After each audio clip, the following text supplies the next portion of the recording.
நீங்க யார் மேலேயாவது அளவுக்கு அதிகமான அன்பை வச்சிருந்திருப்பீங்க. அவங்களுக்கு அந்த அன்பை புரிஞ்சுக்கிற தன்மையே இருந்திருக்காது. ஒருவேளை உங்க மேல யாராவது அளவுக்கு அதிகமான அன்பை வச்சிருந்திருப்பாங்க. அந்த அன்பு உங்களுக்கு அந்த சமயத்துல புரியாம இருந்திருக்கும். புரிய வரும்போது அவங்க உங்ககிட்ட இல்லாம இருக்கிறத நினைச்சு நீங்க வருந்திக்கிட்டு இருக்கலாம். அப்படிப்பட்டவங்களுக்கான கதை தான் இன்னைக்கு நாம பார்க்க போறோம். இது உங்கள் அனிஃபர் ஜான் டாக்ஸ். நான் உங்கள் அனிஃபர். வாங்க கதைக்குள்ள போகலாம்.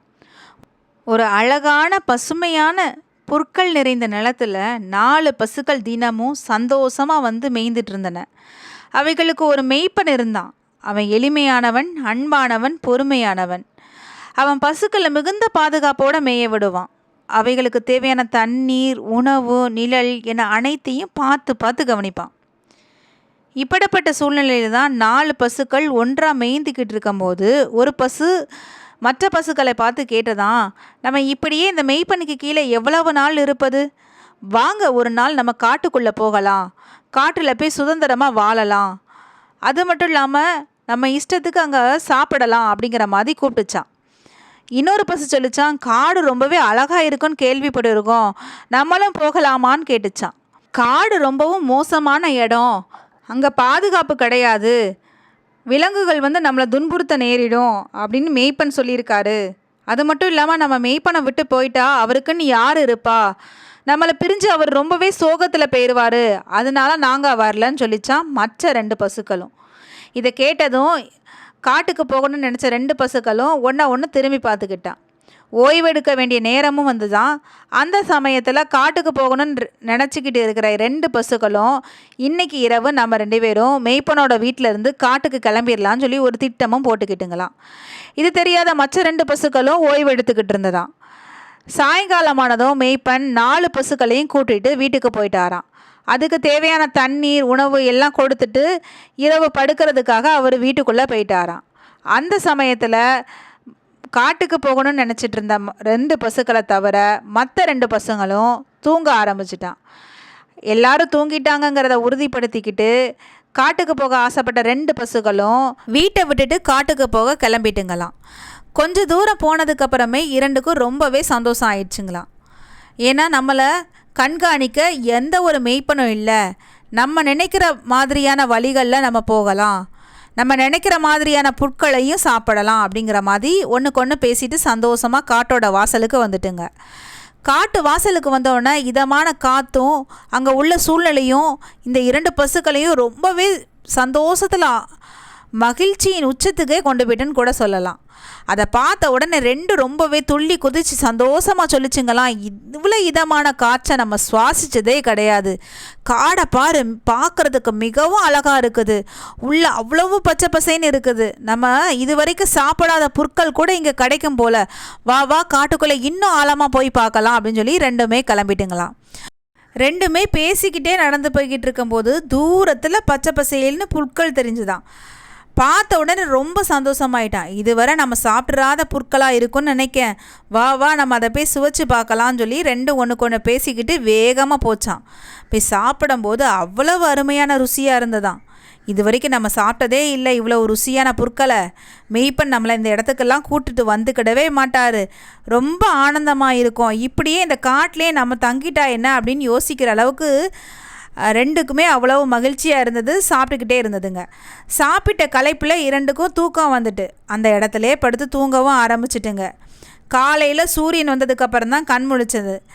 நைட்டு அதிகமாக சாப்பிட்டதுனாலே காலையில் எழும்போதே அதுக்கு தண்ணி தாகம் எடுக்க ஆரம்பிச்சிட்டு, தண்ணியை தேடி நம்ம கொஞ்சம் தூரம் போகலாம், எப்படியும் இவ்வளோ பெரிய புற்களை பார்த்தா நமக்கு பக்கத்தில் தண்ணி நீரோட இல்லாமையாக இருந்துற போது வா நம்ம தேடி போகலான்னு சொல்லி பேசிக்கிட்டே நடந்து போச்சுங்க.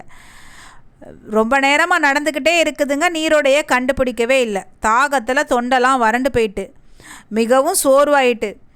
அப்போ பக்கத்தில் இருந்த இன்னொரு பசு சொல்லிச்சான், மெய்ப்பன்கிட்ட இருந்தால் நேரத்துக்கு தண்ணி கரெக்டாக கொடுத்துருப்பாரு, ஏதோ ஒரு புற்களை போட்டிருந்தாலும் நம்ம சாப்பிட்டுட்டு நிம்மதியாக இருந்திருக்கலாம், இப்படி தேடி அலையணுங்கிற எண்ணமே நமக்கு வந்திருக்காது அப்படிங்கிற மாதிரி பேசிக்கிட்டே வந்ததான்.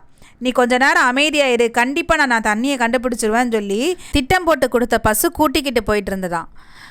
மதியான வேலையும் ஆயிட்டான், தண்ணி கிடைக்கவே இல்லையாம். 2க்கும் நாவரண்டு, இதுக்கு மேலே தண்ணி கிடைக்கலன்னா கண்டிப்பாக நம்ம உயிரோடு இருக்க மாட்டோம் அப்படிங்கிற அளவுக்கு யோசிக்க ஆரம்பிச்சிட்டுங்களாம். தூரத்தில் கொஞ்சம் தண்ணி விழுற சத்தம் மாதிரி கேட்டுக்கிட்டு இருக்கையும் வா எப்படியாவது நடந்து போய் அது தண்ணியாக தான் இருக்கணும், நம்ம பிரம்மையாக இருக்கக்கூடாதுன்னு யோசிச்சுக்கிட்டே ரெண்டுமே நடந்து போச்சான். அது யோசித்த மாதிரி சின்ன ஒரு கால்வாய் போயிட்டு இருந்ததாம். அதில் போய் சந்தோஷமாக தண்ணியை குடித்து இலைப்பாரிச்சுங்களாம். தண்ணியை குடித்து முடிக்கையுமே பக்கத்தில் ஒரு விலங்கோட சத்தம் கேட்டுச்சான். அதை கேட்ட உடனே அது ரெண்டும் மிரள ஆரம்பிச்சிட்டான். ஏதாவது பெரிய கொடிய மிருகம் வந்து நம்மளை வேட்டையாடிட்டுனா நம்ம என்ன செய்ய போகிறோம், நம்ம உயிர் இந்த காட்டுக்குள்ளே போயிருமோ அப்படின்னு பயமும் தொத்திக்கிட்டான். இந்த சமயத்தில் தான் மெய்ப்பனோட அருமை 2 மாடுகளுக்கும் புரிய வருது. அங்கே மெய்ப்பனோட நிலைமை என்னன்னு போய் பார்த்துட்டு வந்துடுவோமா?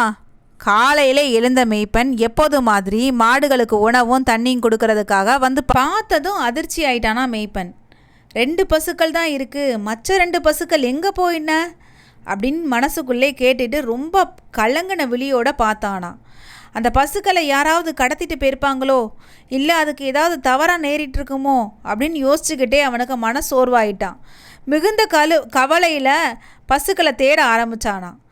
ரொம்ப நேரம் தேடியும் சுற்றி சுற்றி தேடியும் பசுக்கள் கிடைக்கவே இல்லையாம். அப்போ தான் பக்கத்தில் இருந்த 2 பசுக்கிட்டையும் வந்து அவங்க எங்கேயாவது போயிட்டாங்களா, அவங்களுக்கு என்ன ஆச்சு, உங்களுக்கு ஏதாவது தெரியுமா சொல்லுங்கன்னு கேட்டு அழுதானா. அதை கேட்டு அந்த 2 பசுக்களும் சொல்லிச்சான், அவங்க ஒருவேளை காட்டுக்கு போயிருக்கலாம், நேற்று மதியானம் சாப்பிட்டுக்கிட்டு இருக்கும்போது அவங்க 2 பேரும் காட்டுக்கு போனால் எப்படி இருக்குன்னு பேசிக்கிட்டு இருந்தாங்கன்னு சொன்னதான். அதை கேட்டதும் மெய்ப்பன் கொஞ்சம் ஆர்வமாக எழுந்திரிச்சு, நீங்கள் 2 பேரும் ஜாக்கிரதையாக இருந்துக்கோங்க, உங்களுக்கு உணவும் தண்ணியும் வச்சுருக்கேன், சாப்பிட்டுட்டு இருங்க, நான் அவங்க 2 பேர்த்தையும் காட்டில் போய் எப்படியாவது தேடி கண்டுபிடிச்சி கூட்டிகிட்டு வரேன்னு சொல்லிட்டு கிளம்பிட்டானா.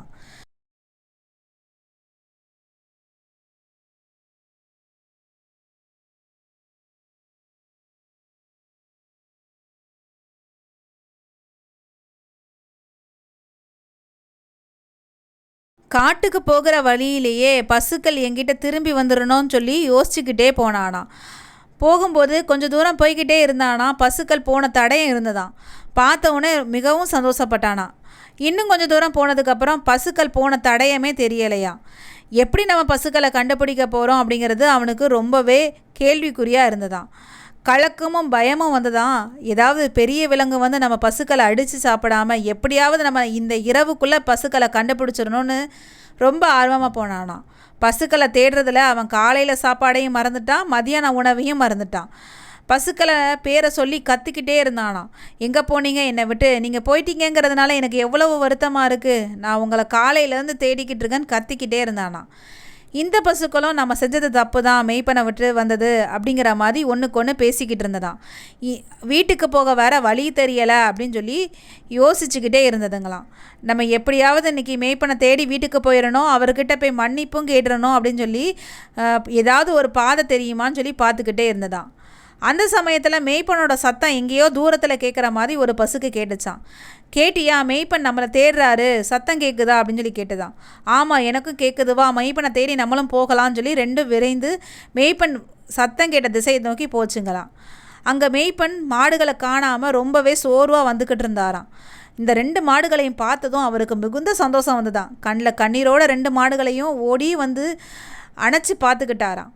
மாடுகளும் மெய்ப்பன் நம்மளை தேடி வந்துட்டாங்கன்னு ரொம்ப சந்தோஷப்பட்டு நம்ம இனிமேல் வீட்டுக்கு போய் மெய்ப்பனோட கட்டுப்பாட்டுக்குள்ளே இருக்கணும் அப்படிங்கிறத புரிஞ்சுக்கிட்டு மெய்ப்பன்கிட்ட மன்னிப்பும் கேட்டுதான். 2 மாடுகளும் மெய்ப்பன் கூட வீட்டுக்கும் கிளம்பிட்டுங்களாம். இப்படி தான் நம்மளில் சில பேரும் நம்ம இருக்கிற இடத்தையோ அல்லது அன்பான மனிதர்களையோ தவறாக புரிஞ்சுக்கிட்டு அவங்கள விட்டு விலகி ரொம்ப தூரம் போயிடுறோம். நம்ம வாழ்க்கையில் நமக்கு மிகவும் நெருக்கமானவங்க நம்மளை கட்டுப்படுத்துகிற மாதிரியே உங்களுக்கு சூழ்நிலை தெரியலாம். அவங்க நம்மளோட நல்லதுக்காக தான் அப்படி கட்டுப்படுத்துகிறாங்க அப்படிங்கிறத நம்ம புரிஞ்சிக்காம அவங்கள வெறுத்து ஒதுக்க கூட செஞ்சிடுறோம்.